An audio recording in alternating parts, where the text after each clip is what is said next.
आजाद हिंद जिंदाबाद, कौमी नारा वंदे मातरम। इनका यही रख दे।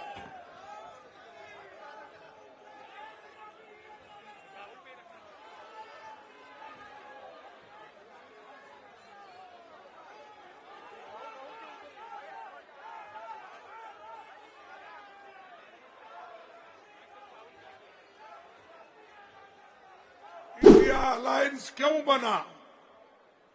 इंडिया अलायंस इसलिए बना जो मोदी जी, शाह, इन्होंने डेमोक्रेसी को खत्म करने का एक बीड़ा उठाया है। देश के संविधान को खत्म करने का इन्होंने बेड़ा उठाया है। दलितों को, मजदूरों को, किसानों को, महिलाओं को कुचलने का काम इन्होंने किया है और अभी भी कर रहे हैं। इस देश के डेमोक्रेसी को खत्म करने के लिए ही 146 एमपीज को इन्होंने बाहर निकाला। कोई कुछ नहीं जान के पद पे बैठे हो और तुम रोते हो। अरे संविधान चलाओ, संविधान के तहत, डेमोक्रेसी के तहत सबको बात करने का हक है और वो आजादी आप छीन नहीं ले सकते। वो आजादी हमको मिली है जवाहरलाल नेहरू से, वो आजादी हमको मिली है महात्मा गांधी से, वो आजादी हमको मिली है डॉक्टर अंबेडकर से। इन्होंने तैयार करके दिया, लाखों लोग कुर्बानी करके आजादी दिलाए और आप लोग, आपके घर में कोई एक चूहा भी नहीं गया आजादी दिलाने के लिए, है गया। और वो हमको कहते हैं देश को ये बर्बाद कर रहे अपोजिशन के लोग, देश को ये लोग यहाँ पर डेमोक्रेसी नहीं चलने देते, ये कहते हैं। सबको बाहर निकाले आप, सभी एमएलएस को, सभी एमपीज को आपने बाहर निकाला और सभी कानून अनअपोज्ड आपने पास कर लिया। 3 क्रिमिनल कानून ऐसे हैं, आगे आने वाले दिन में वो सारे सिटीजन्स को सताएंगे। अच्छे कानून को हम स्वागत करते हैं। किसानों के लिए भी ऐसा ही किया, मजदूरों के लिए भी ऐसे ही कानून लाए। तो इसलिए भाइयों हमको लड़ना है और ज्यादा से ज्यादा एक होकर हमको लड़ना है। तो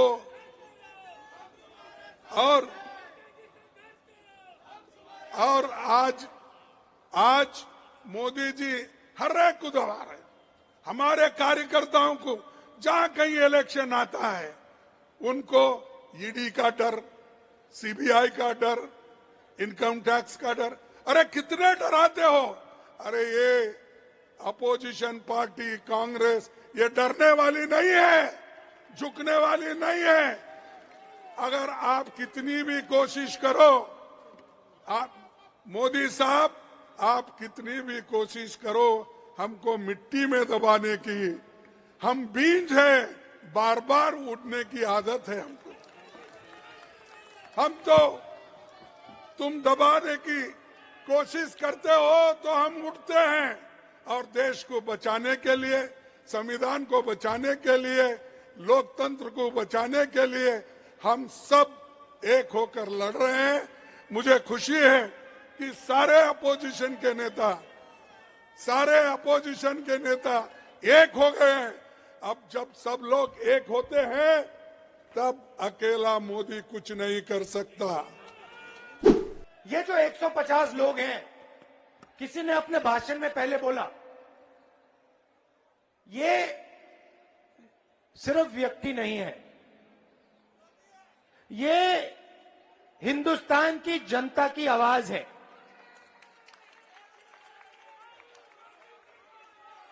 हर एमपी लाखों वोट लेके आता है। आपने सिर्फ 150 लोगों का अपमान नहीं किया, आपने हिंदुस्तान की 60% जनता का मुंह बंद किया है। यह सच्चाई है। और आप सोचते हो कि आप हिंदुस्तान की जनता को डरा दोगे, धमका दोगे। आप अग्निवीर योजना लाए।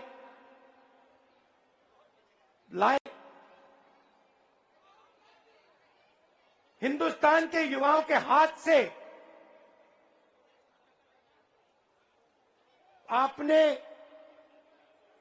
देशभक्ति की जो फीलिंग होती है वो आपने छीनी।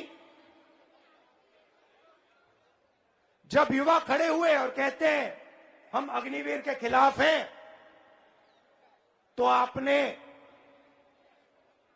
वीडियो कैमरा से उनके चेहरे देखे और उनको कह दिया कि भैया अगर आपने अग्निवीर के बारे में कुछ बोला, आपको हम सरकारी नौकरी नहीं देंगे। तो आप सोचते हो आप हिंदुस्तान के युवा को डरा सकते हो। आप सोचते हो कि आप मीडिया को कंट्रोल कर सकते हो। आप सोचते हो कि आप देश का पूरा धन अदानी जी जैसे 2-3 लोगों को दे सकते हो। आप हिंदुस्तान को नहीं समझे, आप हिंदुस्तान के युवाओं को नहीं समझे।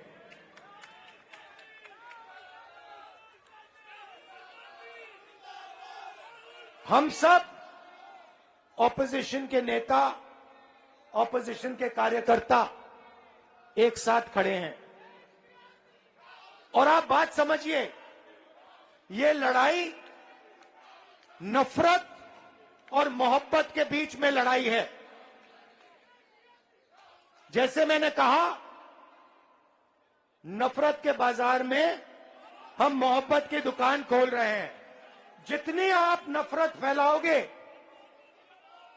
जितना आप लोगों को धमकाओगे, डराओगे, उतना इंडिया अलायंस मोहब्बत फैलाएगा, भाईचारा फैलाएगा, एकता और इज्जत फैलाएगा। देश के गृह मंत्री ने आकर बताने की आवश्यकता है। इतनी मांग देश के अपोजिशन पार्टी के लोगों ने की। इसकी कीमत 140 से ज्यादा सांसदों को सदन के बाहर रखने का काम मोदी सरकार ने किया। वो समझते हैं कि विपक्ष के लोगों के खिलाफ इस तरह से कदम उठाएंगे तो देश की विपक्ष उनका आवाज हम बंद कर सकते हैं। मैं इतना ही कहना चाहता हूँ कि देश की संसद हो, प्रजातंत्र हो, इसके बचाने के लिए जो कुछ कीमत देनी पड़ेगी वो कीमत देने के लिए आज मंच पर बैठे हुए सभी राजनीतिक दल पूरे दिल से तैयार। देखिए, 13 तारीख को जो सदन के भीतर हुआ, 4 लोग पहुंचे, सदन की सुरक्षा पे सेंध लगी। उसके बाद होम मिनिस्टर को बिना विपक्ष के बुलाए आना चाहिए, क्योंकि सदन की सुरक्षा जिस मिनिस्ट्री के अंदर होती है वो होम मिनिस्टर के अंदर होती है। उल्टा आपने 150 सांसदों को सदन के बाहर का रास्ता दिखाया। ये बुलडोज सरकार है, तानाशाह की तरफ सरकार चला रहे हैं। एक्चुअली में आप सरकार नहीं चला रहे हैं। भाजपा का एक ही मकसद है कि भाजपा कैसे जीते। इस तरह से संविधान और लोकतंत्र नहीं चलता है। आज हम तमाम गठबंधन के लोग, इंडिया अलायंस के लोग जंतर मंतर में भी अपना विरोध दर्ज कर रहे हैं। संसद से तो जन प्रतिनिधियों को जो जनता की वोट से जीत के आते हैं, भाजपा के नेताओं की चमचागिरी से जीत के नहीं आते हैं, उनको सदन से बाहर का रास्ता दिखाया।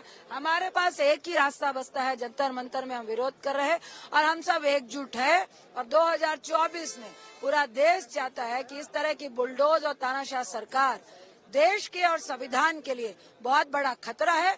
ऐसी सरकार को राज करने का कोई भी हक नहीं होना चाहिए।